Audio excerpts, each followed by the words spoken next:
महिलाओं की जो सर्वखाप है, जिसकी भारतवर्ष की सर्वखाप महिला महापंचायत की अध्यक्ष जो है डॉक्टर संतोष दैया,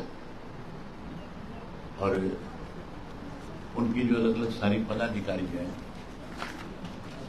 उन्होंने इंडियन नेशनल लोकदल पार्टी को फैसला किया है समर्थन देने का,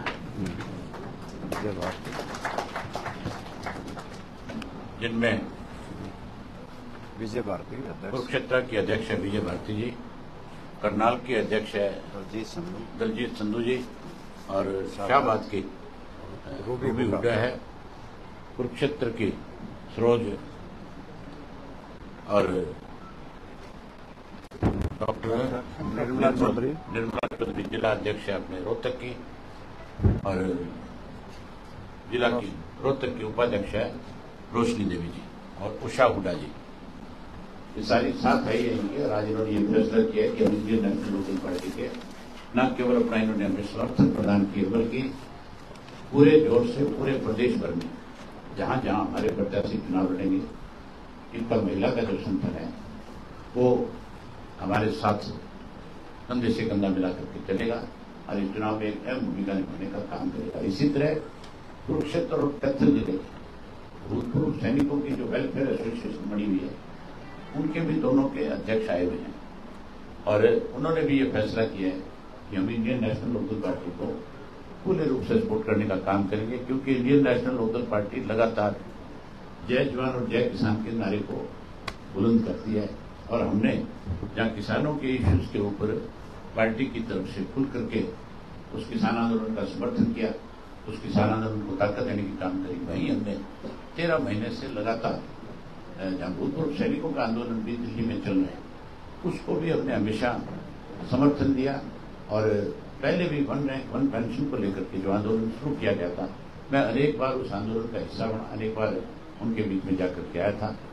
अब जब क्योंकि मैं लोकसभा का चुनाव लड़ रहा हूं, तो मैंने सारी एसोसिएशन जितनी वहां की बनी हुई है उन सबसे मैं मिला, तो मैं जैसे ही सैनिकों से मिला तो मुझे सैनिकों ने विश्वास दिलाया और ये कहा कि जब आपकी प्रेस कॉन्फ्रेंस चंडीगढ़ में होगी तो हम सारे वहां पे आपके साथ आएंगे और खुद करके हम आपको समर्थन देंगे। वो आए हुए हैं, आप उनसे भी जरूर बातचीत करना, ताकि वो भी सारी बात आपके सामने रखेंगे। जहां इनकी कुछ डिमांड्स है, इनको केंद्र की सरकार को पूरा करना चाहिए था, पूरा करने की बजाय सैनिकों का अपमान करने का काम किया है। हम अपना जब मैनिफेस्टो बनाएंगे इंडियन नेशनल लोकदल पार्टी का प्रदेश का, उसके अंदर जो सैनिकों की तरफ से डिमांड हमारे को दी गई है, हम उन पे सब पे विचार करेंगे और विचार करके अपने मैनिफेस्टो में उसको शामिल करेंगे, और भूतपूर्व सैनिकों का एक अलग से बोर्ड बनाएंगे जो कि इनकी अपनी कोई समस्याएं होगी उसके बारे में विचार विमर्श करके सरकार के सामने रखेगा, और हम उस पर सहानुभूति से विचार करके उसको लागू करने का काम करेंगे। उनमें जो मुख्य इनकी जो 2-3 चीजें हैं, एक तो वन रैंक और वन पेंशन जो है, उसमें अभी भी बहुत सारी कमियां और खामियां जिनको ठीक करने की जरूरत है। दूसरा, अग्निवीर योजना जो है, जो केंद्र की सरकार ने हमारे नौजवानों को कहीं फौज से वंचित करने का काम किया, फौज को ठेके पे देने का काम किया है, उसको लेकर के विद्वान लगातार, क्योंकि फौजी जितने भी उनके परिवार के बच्चे ही फौज में मैक्सिमम जाते हैं, और सारे एक्स सर्विसमैन जो है इस बात को लेकर के लंबे समय से आंदोलन कर रहे हैं कि ये खत्म करनी चाहिए। हम इसको खत्म करवाने में पूरी तरह से इनके साथ खड़े होने का काम करेंगे। वहीं सैनिक स्कूल का निजीकरण हो रहा है आजकल, सरकार जो है सैनिक स्कूलों को निजीकरण के रूप में दूसरी प्राइवेट एजेंसियों के हाथों में सौंपने का काम करिए। हम इस पर तुरंत पाबंदी लगवाएंगे और इनके स्कूलों को फिर से सैनिक स्कूल के दर्जे के रूप में प्रदेश में बना करके रखने का काम करेंगे। विधवाओं की पेंशन पूरी मिले, जो पूरी पेंशन जो है कटना उसमें भी कोई कट नहीं होता, वो भी विधवाओं को अपनी सरकार बनने को पूरी पेंशन देने का काम करेंगे।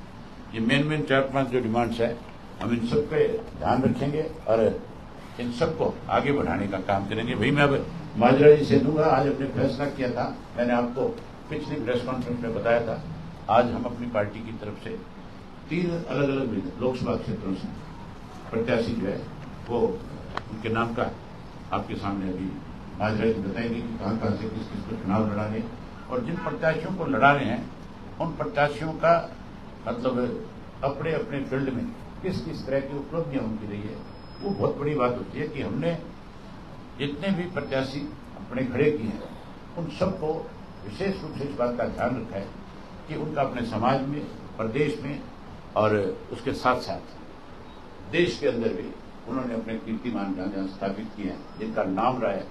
हमने उन लोगों को इसमें, क्योंकि हमारी पार्टी के साथ उन्होंने हमारे संगठन में भी बहुत सारा काम किया है, जिनका राजनीतिक जीवन, जिनके परिवार का रहा है या जिनकी कोई बड़ी उपलब्धियां रही है, वो सारी चीजें आपके सामने महाजन जी जब वो रखेंगे, वो बताएंगे।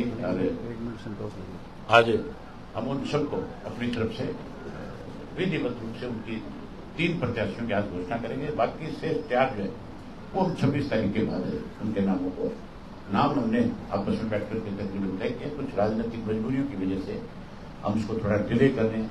4 दिन बाद उन नामों पर फिर आपको बुला करके और फिर 10 के 10 साथियों को आपके सामने खड़ा करके एक प्रेस कॉन्फ्रेंस के जरिए सबको बताएंगे कि कहां से कौन कौन प्रत्याशी चुनाव लड़ रहा है। और उसके साथ साथ मैं एक आपके माध्यम से पूरे प्रदेश के लोगों को मैसेज देना चाहता हूं। मैं आगामी 1 तारीख को कुरुक्षेत्र से नॉमिनेशन फाइल कर रहा हूं, तो आपके माध्यम से, क्योंकि आपके चैनल पे सारी चीजें लाइव चल रही होगी, तो हमारे हर कार्यकर्ता को इस चीज का पता लगेगा कि मैं अपना नॉमिनेशन फाइल करूंगा। तो ज्यादा से ज्यादा साथी मेरे उस नॉमिनेशन में शामिल होने का काम करेंगे। जो माजरा जी आपसे बात करेंगे। पहले संतोष जो है, जो डॉक्टर संतोष दैया जो है, जिन्होंने आज हमें समर्थन किया है, वो आपसे बातचीत करना चाहेंगी, वो आपसे रूबरू होना चाहिए और वो समर्थन क्यों दे रहे हैं वो सारी चीजें आपको बताना चाहिए।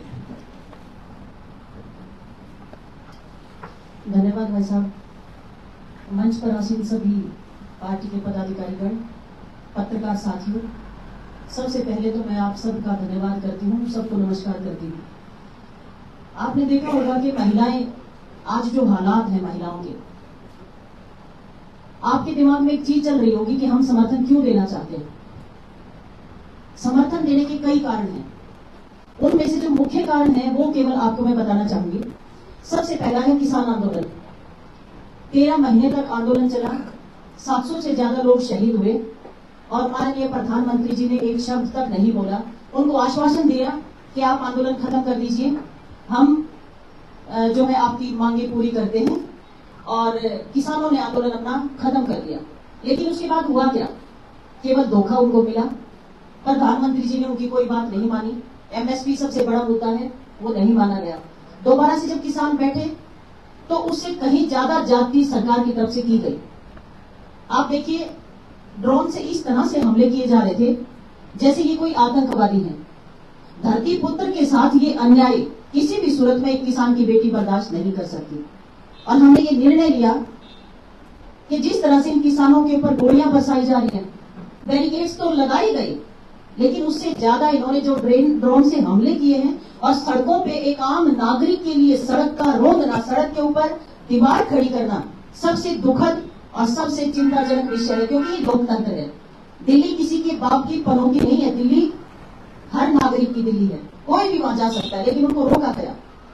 और किसानों के साथ जो दुर्व्यवहार इन्होंने किया है वो किसी सूरत में बर्दाश्त नहीं किया जा सकता। दूसरा मुख्य कारण है हमारी खिलाड़ी पहलवान।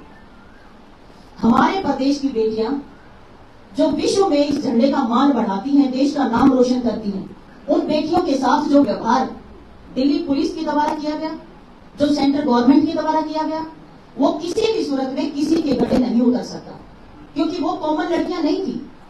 एक सवाल सबके जहन में आना चाहिए कि इतने बड़ी स्टार खिलाड़ियों के साथ अगर ऐसा होता है तो एक कॉमन महिला जिसके साथ अगर कोई छेड़छाड़ होती है या कुछ होता है तो वो कहां जाए, किसके पास जाए?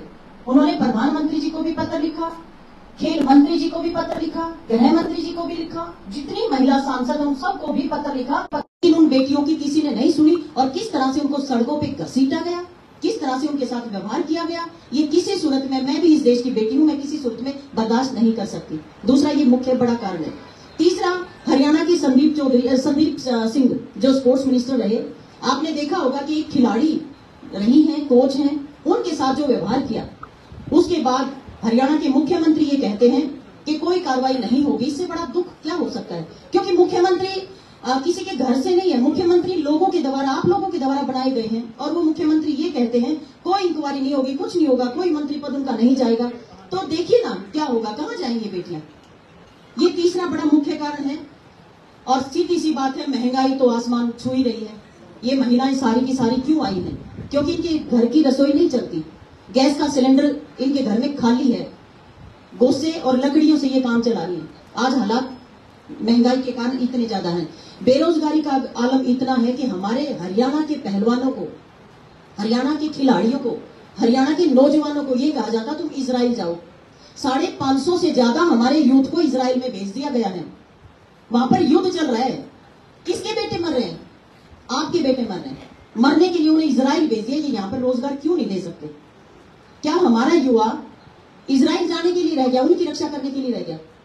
देखिए, मैं ये मानती हूं, हम अपने यूथ को अगर बचाना चाहते हैं तो हमें जो जैसे ताऊ देवीलाल की नीतियां थी, हमें उन नीतियों के तहत काम करना पड़ेगा। और मैं तो केवल और केवल आपके मीडिया के माध्यम से केवल एक आश्वासन आप लोगों को ये देना चाहती हूं, और आप लोगों को आगाह भी करोगे। लेकिन वो 100 रुपए तो ताऊ नहीं शुरू करे। अगर वो शुरू ना करते तो क्या होता? लेकिन ये नियम कैसे काट रहे हैं? ये हमारे लड़कों को इजराइल भेज रहे हैं। हमारे लड़कों में, यूथ में टैलेंट है, वो देश की रक्षा करना जानता है, मरना जानता है इस देश के लिए, लेकिन उनको वहां भेजा जा रहा है। तो ये कई ऐसे मुद्दे हैं जिनके कारण मैंने ये समर्थन, जो हमारा पूरा संगठन है, मैंने सबसे सलाह मशवरा किया। पूरे संगठन ने मशवरे के बाद ये निर्णय लिया कि हम इंडियन नेशनल लोकदल में जो है हम अपना समर्थन देते हैं, क्योंकि पूरे देश में कितने सांसद और कितने विधायक हैं। एक सांसद, एक विधायक किसानों के लिए त्याग पत्र देने वाला आगे नहीं आया। केवल एक अभय सिंह चौटाला जी आए, उन्होंने समर्थन किया। उन्होंने समर्थन ही नहीं किया, उनके पास केवल एक सीट थी, वो एक सीट त्याग दी कि मैं किसानों के साथ हूं। धरने प्रदर्शन पे गए, किसानों को ये कहा कि भाई तुम्हें किसी चीज की जरूरत हो, खाना पानी पैसे कुछ भी चाहिए, मुझे बताओ, मैं मदद करूंगा। क्योंकि वो बेचारे सड़कों पे बैठे हैं। सड़कों पे बैठना आसान होता है, अपने काम धंधे को छोड़ के सड़कों पे बैठा किसान, और वो इतने लंबे समय तक, आप 5 दिन बैठ के तो देखिए, नहीं बैठ सकते। उन्होंने 13 महीने तक वो बैठे और अभी भी संघर्ष करें। तो एक पूरे हिंदुस्तान में या वैसे चौटाला जी ऐसे हैं, ताऊ देवीलाल की नीतियों को अपनाते हुए, जैसे उन्होंने प्रधानमंत्री जी का पद छोड़ा था, इसी तरह से इन्होंने विधायिका छोड़ी और इन्होंने दोबारा से आपके साथ मैदान में उतर के दोबारा से आप लोगों ने इनको जिताया। ये आपको भी मैं बधाई देती हूँ कि आपने साथ दिया। तो इसलिए ये कई ऐसे मुद्दे थे जिनके कारण मैंने और हमारे पूरे संगठन ने ये निर्णय लिया है कि हम चौधरी अभय सिंह चौटाला जी का फुल मन से पूरा हम संघर्ष करेंगे, और उम्मीद है हमारी कि इनको हम कुरुक्षेत्र से जिता के भेजेंगे। बहुत धन्यवाद। बहुत ही सम्मान के योग चौधरी अभय सिंह चौटाला जी और सभी पत्रकार बंधुओं का बहुत बहुत स्वागत, और विशेष तौर से आभार व्यक्त करता हूं पूर्व सैनिक वेलफेयर एसोसिएशन का कि उन्होंने अपना समर्थन चौधरी अभय सिंह चौटाला को कुरुक्षेत्र संसदीय क्षेत्र में देने का काम किया। इतना ही नहीं, वो जाने माने हरियाणा प्रदेश के गायक भी हैं, करमवीर फौजी जी, वो चुनाव मैदान में थे और उन्होंने चौधरी अभय सिंह चौटाला के समर्थन में अपना समर्थन लिया और अपने आप को कैंडिडेचर से विड्रा कर लिया। इस सब के लिए मैं उनका भी बहुत आभार व्यक्त करता हूं। और हमारी बहन डॉक्टर संतोष दहिया जी, जो सर्वखाप महिला पंचायत की अध्यक्ष हैं, राष्ट्रपति द्वारा सम्मानित हैं, मैं उनका भी बहुत अभिनंदन करता हूं और उनका बहुत धन्यवाद करता हूं कि उन्होंने ऐसे मौके पे अभय सिंह चौटाला को और INLD को समर्थन करने का फैसला लिया है। उनका बहुत बहुत आभार। और हमने चौधरी ओम प्रकाश चौटाला जी, जो हमारे राष्ट्रीय अध्यक्ष हैं, और हमारे सभी साथियों से मंत्रणा प्रदेश कार्यकारिणी के सदस्य और बल्लभगढ़ रियासत के राजा नाहरमल के पड़पोत्र श्री सुनील तेवतिया पुत्र राजकुमार तेवतिया को फरीदाबाद लोकसभा से अपना उम्मीदवार बनाया। जो चौधरी बलबीर सिंह उनके दादा थे और उनकी शिक्षा स्नातक तक भी है, वो ग्रेजुएट हैं, और उनका एक समाज सेवा में जीवन समर्पित है, वो लगे रहते हैं दिन रात। और इसी प्रकार से हमने सिरसा लोकसभा आरक्षित सीट से श्री संदीप लोट, जो वाल्मीकि हैं, उनको अपना उम्मीदवार घोषित किया है। उनके दादा श्री फकीरचंद जी विधायक रहे हैं 1952 से लेके 1957 तक और 1962 से लेके 1967 तक। और उनके पिताजी रामफल लोट कांग्रेस के 2009 में उम्मीदवार रहे और उन्होंने लगभग 45,000 वोट उस वक्त में लिए थे। और वो सिविल इंजीनियर हैं, एसडीओ हैं हुड्डा में, और वो प्रदेश में जेईएसडीओ एसोसिएशन के 2023 में प्रदेश के चेयरमैन अध्यक्ष भी रहे। 2016-18 से वो जिला के प्रधान डिप्लोमा इंजीनियर एसोसिएशन हरियाणा के प्रेसिडेंट रहे और उनका भी समाज सेवा में लगा रहता है जीवन। और मैं व्यक्तिगत तौर से भी उनके परिवार को जानता हूं कि उनका उस इलाके में बहुत अच्छा मान सम्मान, कालवन गांव के इलाके में जिनके बहुत अच्छी लोगों में प्रतिष्ठा है, वो आए हैं, मैं उनका भी बहुत अभिनंदन करता हूं। वह हमारे उम्मीदवार सिरसा आरक्षित सीट से हैं। सोनीपत लोकसभा से क्षेत्र से श्री अनूप सिंह दहिया जो गांव सिसाना के हैं, हल्का खरखोदा के हैं, और वो जाने माने द्रोणाचार्य अवार्डी हैं जिन्हें राष्ट्रपति पुलिस मेडल से सम्मानित किया गया है। वो एसपी रहे हैं, सुप्रीडेंट पुलिस रहे और अब वो रिटायर्ड पर्सन हैं। उन्होंने अपने सेवा काल में भी और सेवा काल के उपरांत भी अपना जीवन का हिस्सा समाज सेवा को बनाया है और उन्हें हमने सोनीपत लोकसभा से अपना उम्मीदवार बनाया। आज सभी पत्रकार छायाकार साथियों का बहुत स्वागत। इसी के साथ अगली लिस्ट 2-4 दिन के बाद, जैसे कि चौधरी अभय सिंह चौटाला ने कहा है, उसकी जानकारी आपको हम देंगे। धन्यवाद। 6 तो हो गए, 4 3 6 तो पहले देखे हुए 3 आपके क्वेश्चन है तो आप पूछ सकते हैं। अभय जी, सर ये कल जो सीएम साहब ने बयान दिया जिससे चौटाला और जजपा को लेकर, इसको लेकर क्या कहेंगे? तो घोटालों की जांच होगी। 4.5 वर्ष तक उन्होंने मिलकर के प्रदेश को लूटने का काम किया। ले लो सर, थैंक यू। अब नायब सिंह सैनी कहते हैं कि कोई एप्लीकेशन आएगी तो हम जांच करेंगे। एप्लीकेशन की जरूरत नहीं है। शराब घोटाले की जांच हो चुकी है और रिपोर्ट सरकार के पास है। रजिस्ट्री घोटाले की जांच हो चुकी है, रिपोर्ट सरकार के पास है। अगर मुख्यमंत्री में दम है भ्रष्टाचार के खिलाफ कुछ करने का, तो फिर शराब घोटाले को सार्वजनिक करें और वहीं उसके साथ साथ रजिस्ट्री घोटाले में जिन लोगों के खिलाफ कार्रवाई की बात सरकार ने करी थी, उनके खिलाफ कार्रवाई करके दिखाए। उसमें कौन शामिल है, उनके नाम उजागर करें। ये भ्रष्टाचार में डूबे हुए लोग हैं। आज भी जो सरकार है, सत्ता में बैठे लोग जो हैं, वो भ्रष्टाचार को बढ़ावा दे रहे हैं। अगर हिम्मत है तो फिर ये जांच सामने ले आए।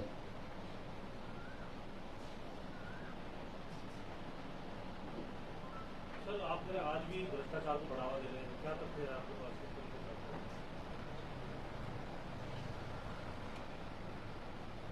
जो आदमी ये कहता है कि हमारे पास कोई दरखास्त आई, हम कार्रवाई करेंगे। हमने हमेशा आरोप लगाए इस सरकार के ऊपर। 4.5 साल से लगातार हम ये बात खुल के कह रहे हैं। पिछले 10 साल से हमने लिखित में भी दिया है। हमने हुड्डा के खिलाफ भ्रष्टाचार के जो आरोप लगे थे उसकी भी लिस्ट सौंपी थी। इन्होंने ना हुड्डा के खिलाफ कार्रवाई करी और उसके खिलाफ कार्रवाई करने की बजाय खुद ने लूट मचानी शुरू कर दी। ये आज भी लुटेरों का गिरोह है। आज भी प्रदेश का हर वर्ग परेशान है इनसे और उसी का नतीजा होगा। आज इनका विरोध हो रहा है और उसी का नतीजा होगा। आप 4 जून को रिजल्ट आए तब देखना, इनका मामला साफ हो जाएगा। गठबंधन की सरकार में केवल उप मुख्यमंत्री को दोषी माना जा सकता है? सबसे बड़ा दोषी तो मनोहर लाल खट्टर है। मुख्यमंत्री वो था। अगर उसके मुख्यमंत्री काल में उसके मंत्री कोई लूट मचा रहे हैं तो इसका मतलब उस लूट में शामिल है। तो जो सैनिक कह रहे हैं उप मुख्यमंत्री के लिए, तो उसको फिर मनोहर लाल खट्टर के लिए भी कहना चाहिए कि नहीं कहना चाहिए? ये लुटेरों का गिरोह है। अब ये दोनों का दिवालिया पिट गया राजनीतिक तौर पर। अब एक दूसरे के ऊपर अभड़ास निकाल रही है। कल तक चोर चोर मौसेरे भाई, और आज कहते हैं कि हमें। आपने मनोहर लाल खट्टर का बयान नहीं पढ़ा था? उनने ये बयान दिया था शराब घोटाले की जांच के बारे में। जब उससे पूछा गया तो उसने कहा था कि मैं अगर कुछ बोलूंगा तो अपनों पे आंच आएगी। अपनों का मतलब खुद पे भी आएगी, क्योंकि उसके सरकार के मंत्रियों ने अगर कोई लूट करी है तो उस लूट में वो शामिल है। मैं हमेशा कहता था कि जो हेड होता है और उसके नीचे उसके ऑफिस में काम करने वाले लोग अगर कोई चोर बाजारी करते हैं, लूट करते हैं, तो उसकी मान के चलो कि उसकी सहमति के बिना ये सब चीजें नहीं हो सकती। मनोहर लाल खट्टर भी इतना ही दोषी है। मैंने आपसे ये बताई भी थी कि हमारी सरकार जरूर बनेगी। अब जो हालात है उसमें अक्टूबर में हमारी गवर्नमेंट बनेगी और हम इन सारे मामलों की तय तक जांच कराएंगे। एक ऐसी कमेटी, जुडिशियल कमेटी बनाएंगे जो निष्पक्ष जांच करके ऐसे लोगों को, जहां लोगों के सामने असलियत इनके सामने लाने का काम करेंगे, वहीं ऐसे लोगों के खिलाफ सख्त कार्रवाई भी होगी। हम धान घोटाला है, बहुत बड़ा घोटाला है। ये लूट के खा गए किसान को 250 से 300 रुपया पर क्विंटल के हिसाब से। रेवेन्यू का घोटाला है, सरकारी दवाइयों का घोटाला है, पेपर लीक घोटाला है। उसके बाद खनन माफिया खड़ा कर दिया इन्होंने, खनन का बहुत बड़ा घोटाला है। ऐसे 19 घोटाले हैं जिनमें सरकार कटघरे में है आज भी। और उस खनन घोटाले में दूर जाने की बात ही नहीं, ये नायब सैनी भी शामिल है, जो अपने आप को बहुत ईमानदार कह रहा है। आज मैंने इसके खिलाफ शरेआम ये बात कही थी अपनी विधानसभा में। जब ये मंत्री था, मेरे पास एक गांव की पंचायत की तरफ से लिखित रूप में आया था, ग्राम पंचायत का, कि हमारे गांव की मिट्टी खोद करके बेच के खा गए ये लोग। तो पहले तो सैनी साहब अपने खुद के खिलाफ ही तो जांच करा ले इस बात की कि तेरे खिलाफ पंचायतों ने लिख के दिया, लिख के दिया था। सब एक दूसरे को अपने आप को बचाने के लिए दूसरों पे आरोप लगाने का काम कर रहे हैं।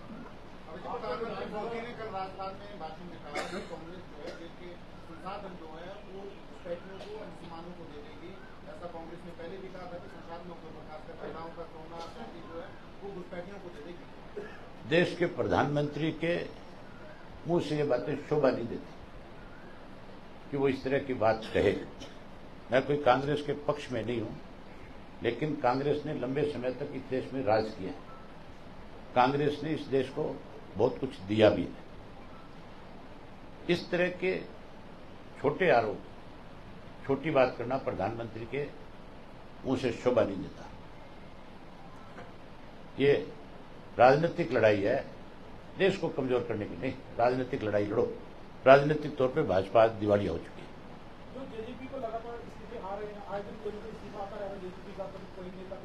मैंने तुम्हें 5 साल पहले ये बात बताई थी, आप याद करो। मैंने कहा था कि इस जेजेपी का नाम लेने वाला भी नहीं बचेगा। आज तुम ही नाम लेते हो, बाकी मुझे नहीं मिलता कोई जेजेपी का नाम लेने वाला।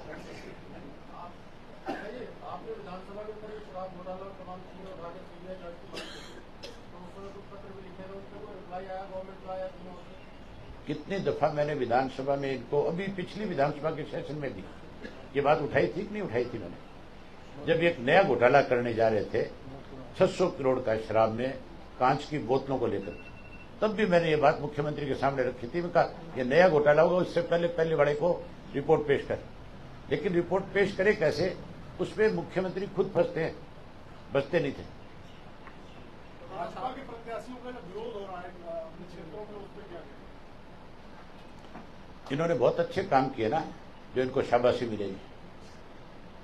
जिन्होंने किसानों को दिल्ली जाने से रोका था, आज किसानों ने फैसला ले लिया कि हम इनको गांव में नहीं आने देंगे। इसी बात का विरोध है।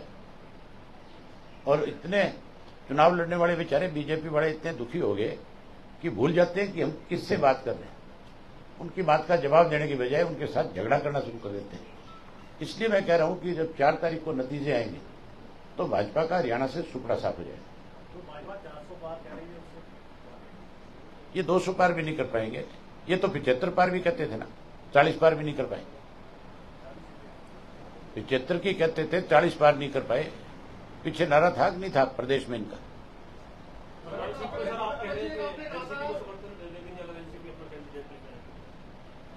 मैं अपना समर्थन जो है वीरेंद्र जो है मराठा, जिस भी सिंबल पे चुनाव लड़ेगा हमारी पार्टी का समर्थन उसको है। आपके लोकसभा क्षेत्र में नवीन जिंदल जी की बल्लेबाजी करते हैं।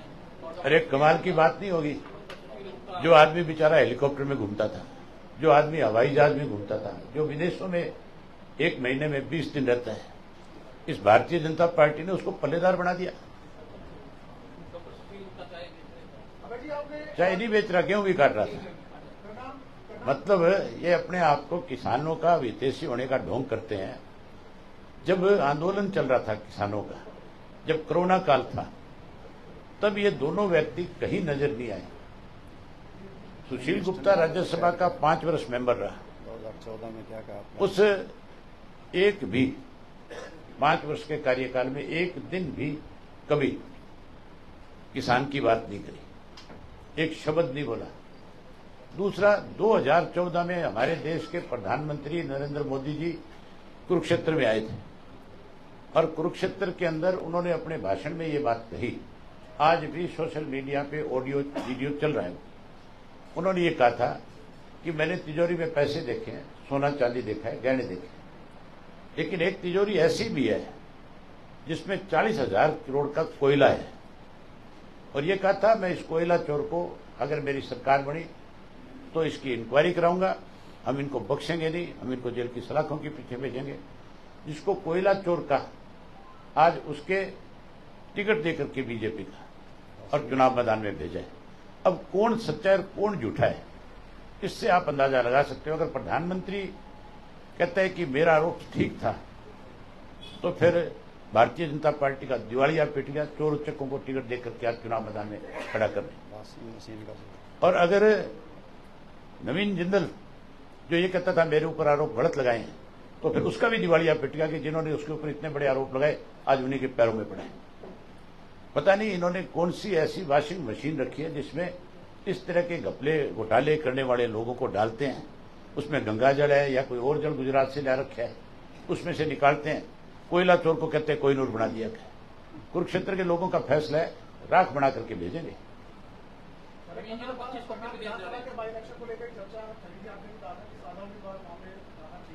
मैं आज भी कहता हूं, तुम लोग बिचौले बन जाओ। तुम भी चाहते हो मनोहर लाल की रांद कटे, मुझे पता है तुम्हारा भी है। तो तुम कौन से नायब सैनी से राजी हो? मनोहर लाल का नंबर 2 तो वही है।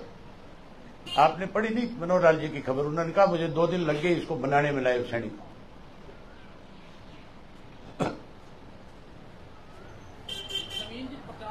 अब आओ आपको खाना खिलाता हूं। बहुत धन्यवाद। संगठन नहीं है, आपस के अंदर विरोध है, एक दूसरे की टांग खींचने में लगे हैं। जनता से कोई सरोकार नहीं है, जुतम पजार जारी है इनका। Thank you.